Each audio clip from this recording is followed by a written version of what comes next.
Прострелил лобовое стекло иномарки из травматического пистолета. Такое сообщение поступило в полицию в полночь. Сообщивший об этом рассказал сотрудникам правопорядка, кто, по его мнению, мог это сделать и почему он уверен, что никакой ответственности за это никто не понесет. С подробностями Зарина Ахметова.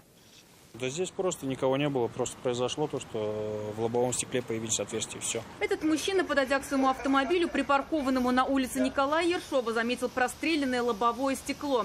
Только не на своей машине, а на соседней. Не задумываясь, он вызвал на место полицейских. Такое в районе случается уже не впервые. Вот машина там, чуть-чуть подальше.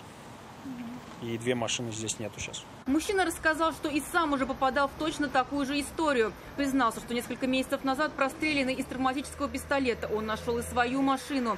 Обратился в полицию и даже сказал, кто мог это сделать.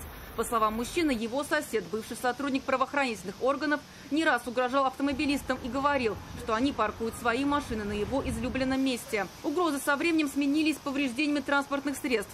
По тому заявлению полицейские провели проверку, но оружие у мужчины тогда не нашли. Зарина Ахметова, Нафиса Минязова, Константин Бушуев, вызов 112.